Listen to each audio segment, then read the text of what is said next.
about it. Um, but my 2 points, it could be 3 points, but yeah, my main 2 points is that he could look at it from one point is that a lot of the immigrants that comes to the U.S. Not a lot, but some of them, right? A good number of them in his defense. I'm speaking on his defense, not mine. His defense. A lot of them come and they're taking away jobs from the local people, as well as causing problems or influencing problems to the local people and taking advantage of the free resources or the resources that's supposed to be provided for the original local people that's here in America. That's one of his defense. The other defense is that other people kind of view it from, not my views, just I'm assuming what his viewpoints is, right? The other point I think he's viewing it from is that majority of the people that comes to the country as immigrants is morely poor people from poorer countries, right? So even though he called them, it's not it's a disrespectful word to use, a derogative word to use, but the point is that majority of the people that comes to the U.S. is from poorer countries. And the third option, I think, I'm assuming, would be he's just generally just racist, right? That would be the third one, right?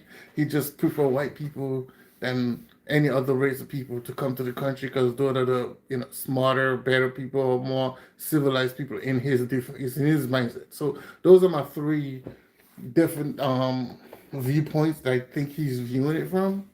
Now, all three of those are important. You know what I'm saying? We don't know which one he's really.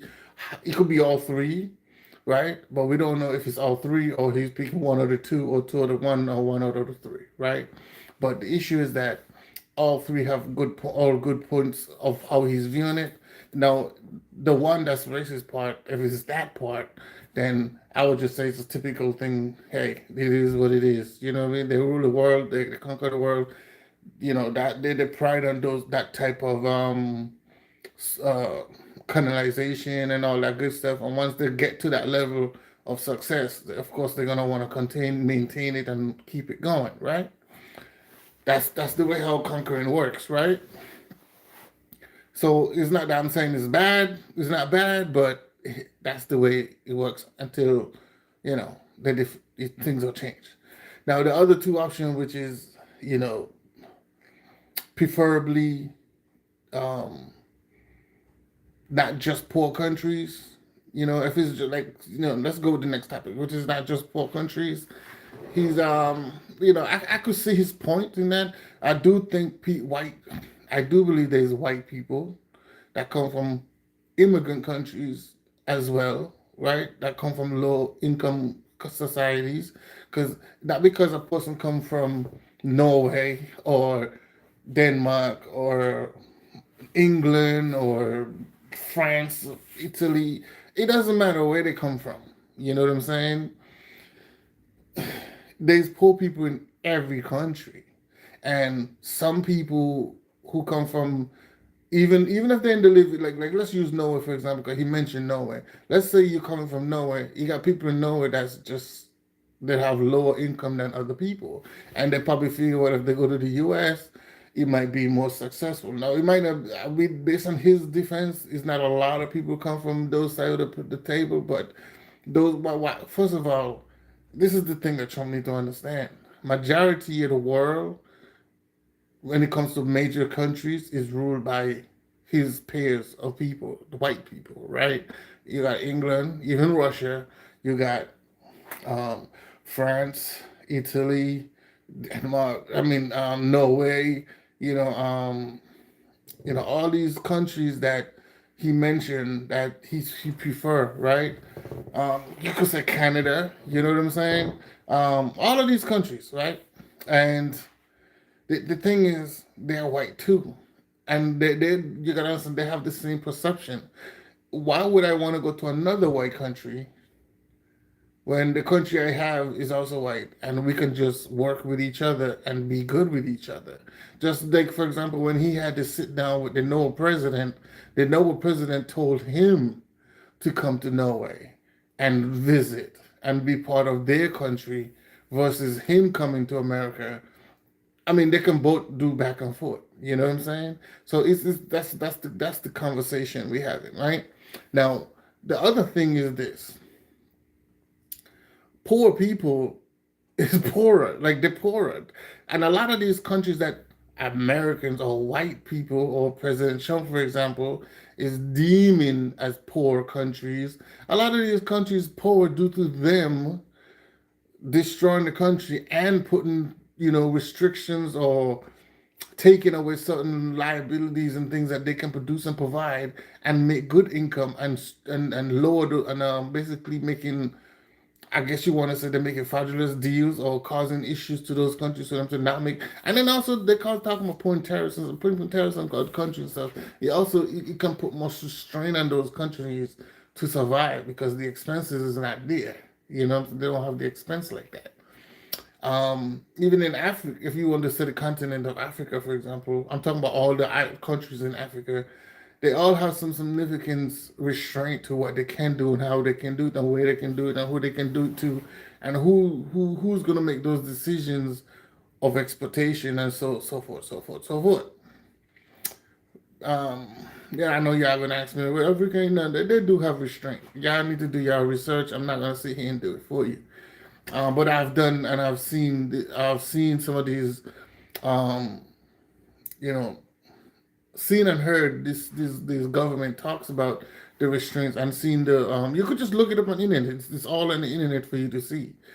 You could see the documents of where there's certain criteria or certain structures or certain how would you say permission countries in Africa would have to have, or they have to go by, to export, especially for the local people to make money exportedly, independently. No country in Africa, from what I know, until recently, for a few countries that outside of independence, because some of the countries basically saying they have independence, but they don't have 100% independence because the country is still run by, you know, um, an international country or a foreign country, if you want to use that word. The few countries in Africa, I think it's maybe two or three that's fully independent. When I say fully independent, I mean fully independent. They're not controlled by any outside international. They basically make their own decisions of who they want and where they want, and they can basically import and export to who they got to do it to. But the problem is the borders are pretty much controlled by certain people as well, and also those countries that have restrictions because they're not fitting with the guidelines of the powers maybe. Now, so with that said, in terms of, that was just a side note in terms of power, in terms of, countries that being low graded income or as he called them, S-holes countries because they're not fully developed or they don't have the structures to fully be developed and make good transactional deals. And they take a lot of the SNs, the how is it, the shit, yeah, the S end of the deals because they don't have a lot to bargain for. That's I mean, like I said, don't take my word personal, but like I said, that's just my view of how I see. I'm just speaking on how things are. That's not my personal view, but that's how I see things. Could you give me 1 second?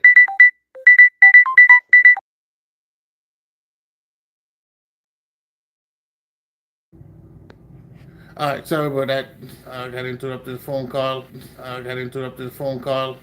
All right, so yeah, so like I said, with the whole poor country situation, a lot of these countries was placed in these positions due to blah blah blah. And then I know people are gonna say, well, they already had this amount of years to get this up together. Okay, who said they wasn't trying to do so? But then again, like I said, there's certain negotiations have to go on, and if they don't have nothing strong to support the negotiation, they're gonna remain poor country that they are. And what poor people do, they're gonna want to go someplace that they can make money and bring it back to their country.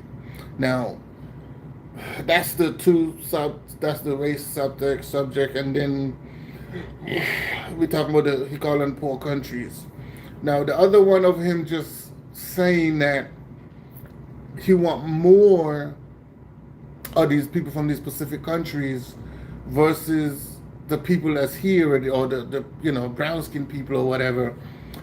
Let's look at it. Remember, we're looking at all these three different ways. We got the race way, and we got the countries that are poor people. That's just coming in more than the more civil, richer white people. Locations. I would say because I mean, I pretty much think there's black people in Norway, right?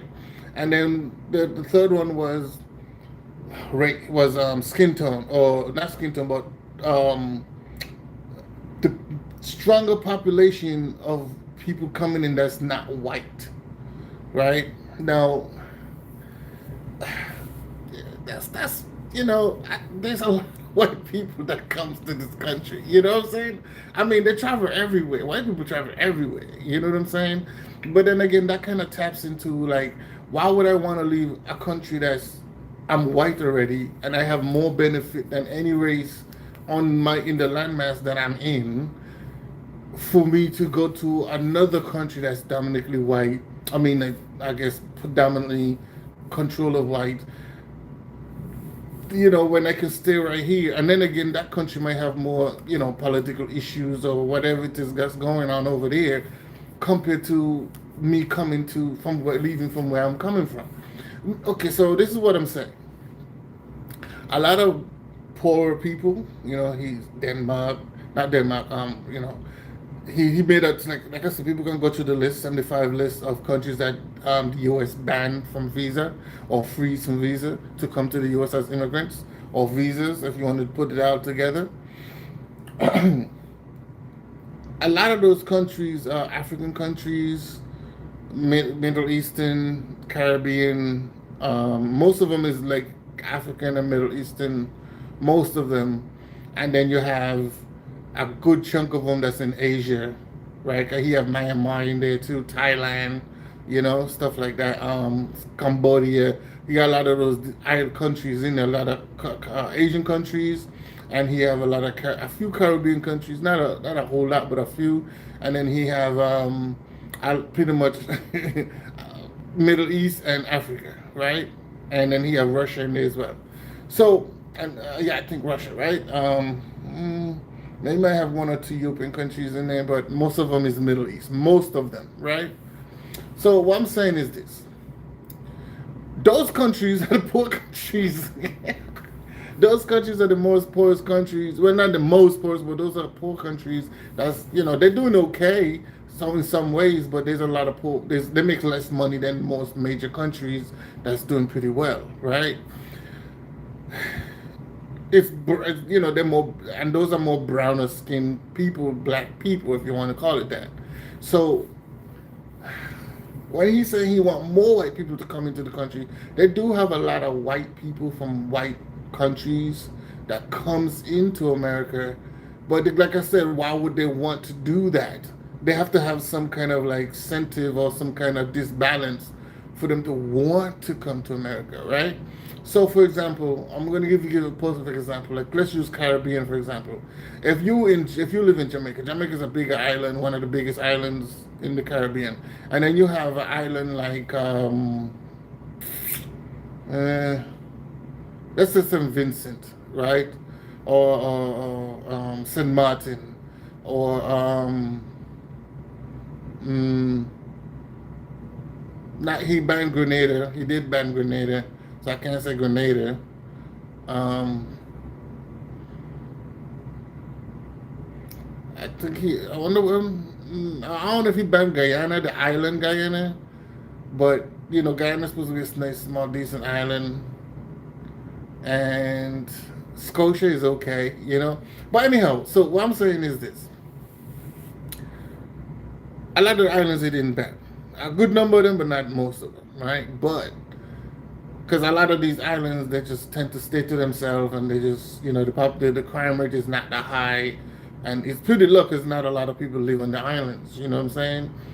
So what I'm about to say is this: if I'm moving from, just this is a hypothetical, okay? So you're coming from Sinkins, right? Now Sinkins on the ban list, okay? So let's say he comes from Sinkins, but Sinkins have a crime rate that goes up and down between, I mean, population is probably like, I don't know, 40, 50,000, and then you have a crime rate of maybe like 15 to 20 deaths a year or something like that, right? But in America, of course, you have 10 times more of that, right? Now, say you're coming from, say, let's just say America now have, which is 10 times more, deaths per capita. But not only that, they have different situations that goes on, like mass murder and serial killers, school shootings, racism, political schemes, hacking, a lot of like they just have 10 times more crime and things that happen. And of course, they're gonna say yes, of course, because the country is bigger. Yes, that's true. But the issue is, and then again, you got to deal with all these political rules and bills and what they call them. Uh, I use the word double-edged sword type of setup. Where you got to do something, but if you do it, you're gonna get penalized with that. You got to pay this amount of money. So it's like you're doing this cycle of just being stuck in a cycle, right? Um, the American dream in presently is to be stuck in a bill, right? Paying bills. That's really what the American dream is generally. Stuck paying bills. But you could have everything you want, but you're gonna be stuck paying for those things for the rest of your life until you die, right? Now, imagine coming from a place where the crime rate is not that high, but y'all don't make a lot of money, but yet the serene of the life is like it's like phenomenon, right? Nice beaches, fresh weather. Yeah, you might have a storm here and there, but of course that's not, you might how you say, you might get, how to say it, one of, I forgot that there's a term where you could like, it's it's on or it's off type situation. You might miss a storm here and there. You know what I mean, something like that. But overall, once you're secure, right? But you ain't got to worry about too much politics. You ain't got to worry about too much crime. Everybody's peaceful, most part of it. And people, you can go anywhere without feeling. You can leave your window open, leave your door open, as they would say, and you'll come back and everything will be the same, right? But yet you go to a bigger country, like for example the U.S., and the crime, the stress. Let's not even worry about the crime. Let's worry about the daily life of living, right?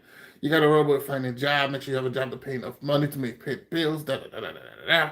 But when you live in a more serene location, money would not really be the main function. You know what I'm saying? Money would probably be just like, money would probably be like the last thing on the list.